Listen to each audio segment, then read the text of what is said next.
জয় নিতাই, জয় গৌর। আজকে আলোচনা করব কুরুক্ষেত্রের যুদ্ধের একটা নির্মম ঘটনা। একদিন কি হয়েছে, কুরুক্ষেত্রের যুদ্ধ তখন শেষ। এইবার কুরুক্ষেত্রের যুদ্ধ যখন শেষ, গান্ধারী বলছে যে স্বামী, আজকে আমার চোখের বাঁধনটা আমি খুলতে চাই। আমি তো কোনোদিন আমার সন্তানদের মুখ দেখি নাই, আজকে আমি সন্তানদের মুখ দেখতে চাই। তো বলছে আচ্ছা ঠিক আছে, যাও। এইবার কি করেছে, মৃত সন্তানদেরকে তো চেনে না মা, কারণ কোনোদিন মুখই দেখেনি। তো চোখের বাঁধন খুলে মা গান্ধারী এবার যাচ্ছে কুরুক্ষেত্রের যুদ্ধের সেই মাঠে চলে গেছে। যাওয়ার পরে তার না ভীষণ খিদে পেয়েছে, ভীষণই খিদে পেয়েছে। তো দেখছে সামনে একটা পাকা কুলের গাছ। এইবার মেয়েরা কিন্তু টক খেতে, কুল খেতে তো খুবই ভালোবাসে, আর গান্ধারীর তো ভীষণ খিদে পেয়েছে, কি করবে? তো কুল গাছে পাকা কুল দেখে ওই কুলটা খেতে গেছে। কিছুতেই আর হাতে পাচ্ছে না কুলটা, মানে বেশ একটু উঁচুতেই। তখন কি করছে, একটার পর একটা মৃতদেহগুলো খুব খিদের জ্বালায় কি করবে, ওই মৃতদেহগুলোকে এনে কুল গাছের গোড়ায় রেখেছে, রেখে ওই মৃতদেহর ওপরে পা দিয়ে উঠে গাছে থেকে কুল পেড়ে খাচ্ছে। হেন সময় কৃষ্ণ সেখানে এসেছে, বলছে মা, গান্ধারীকে এখন বলছে যে তুমি কি করছো? বলছে আমি এরকম আমার সন্তানদেরকে দেখতে যাব, তো খুব খিদে পেয়েছে, খিদের জ্বালা সহ্য করতে না পেরে আমি এই মৃতদেহ গুলোর উপরে উঠে কুল গাছে থেকে পেরে, মানে হিন্দিতে বলে বের, পেরে খাচ্ছি। তো বলছে তুমি জানো এই মৃতদেহগুলো কার? বলছে না, জানি না। বলছে তোমার সন্তানের এগুলো মৃতদেহ, তুমি তার উপর দাঁড়িয়ে কুল খাচ্ছ? তখন কি আর খেতে পারে কোনো মা? ভীষণ কেঁদেছে হাউমাউ করে, আর বলছে দেখো কৃষ্ণ, তোমার হাতেই সব ছিল, তুমি চাইলেই যুদ্ধটা আটকাতে পারতে, কিন্তু তুমি আটকাওনি। জানো তো, হ্যাঁ, তোমাকে আজকে আমি অভিশাপ দিচ্ছি যে তোমার যদুবংশও ধ্বংস হয়ে যাবে, যদুবংশ সমুদ্রের নিচে ডুবে যাবে। এইভাবে কৃষ্ণকে অভিশাপ দিয়েছিল।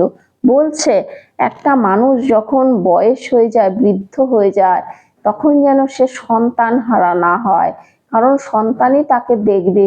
সেই সময় কোনো পিতামাতা সন্তান হারা হলে সেই শোক সহ্য করা যায় না। দুই, যে কারো রাজত্ব যেন বৃদ্ধকালে শেষ না হয়ে যায়, কারণ তাদের যে গান্ধারীর রাজত্ব এতদিন রাজপাট করলো, বৃদ্ধ বয়সে সেটাও চলে গেল। মানে বৃদ্ধ বয়সে কেউ যদি অর্থহারা হয়ে যায়, এর মতো কষ্ট নেই।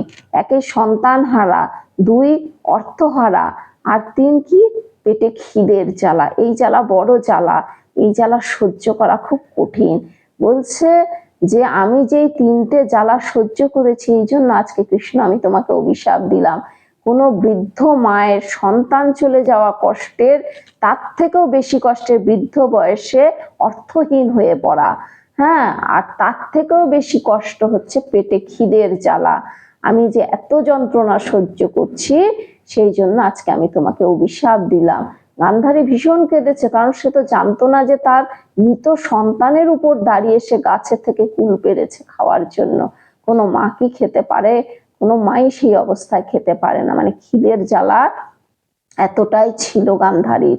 তাই সেই এই জ্বালা যখন সহ্য করছে, তখন এইভাবে অভিশাপ দিয়েছিল কৃষ্ণকে। কারণ সত্যি কথা, এটা শুধু মহাভারতের ক্ষেত্রে না, আমাদের বাস্তব জীবনে যদি বৃদ্ধ বয়সে কারো সন্তান চলে যায়, সে জ্বালা সহ্য করতে পারবে না কেউ। আর অর্থ যদি চলে যায়, এটা আরো কষ্টের, কারণ সে খাবে কি? পেটের খিদের জ্বালার মতো বড় জ্বালা হয় না।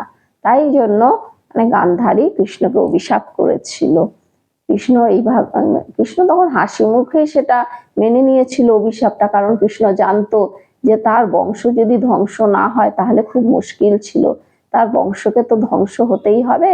তো এইভাবেই কৃষ্ণ লীলা করেছিল যাতে কৃষ্ণ অভিশাপটা পায়, গান্ধারীর কাছে থেকে। এই জন্য কৃষ্ণ কিন্তু এই কুরুক্ষেত্রের যুদ্ধের মাঠে একটা পাকা কুলের গাছ আনিয়েছিল, কারণ তো না হলে তো ফুলের গন্ধ না পেলে তো গান্ধারীর ওইদিকে চোখ যেত না। হ্যাঁ, আর এইটা ইচ্ছা করে এটা করেছিল যাতে সেই কুলের গন্ধে গান্ধারী আর থাকতে যেন না পারে, খিদের জ্বালাটা যেন আরো বেড়ে যায়। তো ভগবান আমার মানে বেশ লীলা, কারণ কৃষ্ণ লীলা পুরুষোত্তম ছিল, সে লীলা করতে এসেছিল।